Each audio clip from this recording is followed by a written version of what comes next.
surtout dans les couples. Lorsqu'il y a des insultes, lorsqu'il y a de la violence, c'est irréversible. Tu peux très difficilement retourner en arrière. Une fois que la parole est sortie, une fois que le coup est sorti, même si c'est dans la colère, on me dit « mais j'étais en colère ». Évidemment que tu étais en colère.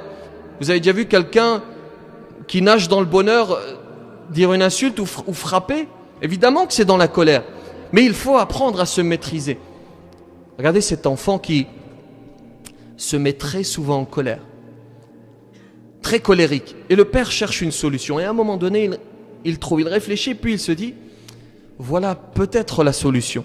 Il donne à cet enfant un sac plein de clous. Il lui dit, vois-tu le jardin, le mur dans le jardin, à chaque fois que tu te mettras en colère, tu vas planter un clou sur ce mur. Et effectivement, c'est ce qu'il va faire. À chaque fois qu'il se met en colère, il va dans le jardin et il plante un clou. Et à un moment donné, il constate physiquement le nombre.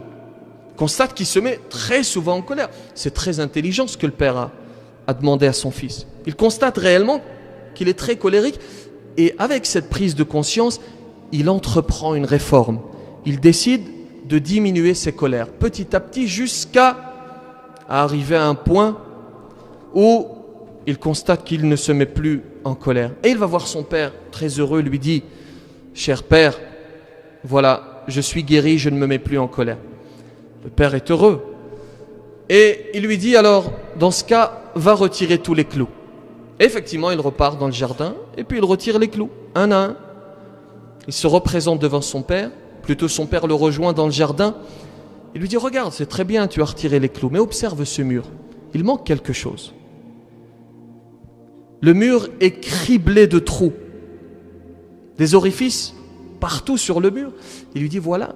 Alors certes, la parole qui est symbolisée par le clou, tu l'as retirée en t'excusant, certes, mais il y a une marque dans le mur, il y a une marque dans le cœur des hommes. Lorsque vous dites quelque chose, c'est peut-être irréversible.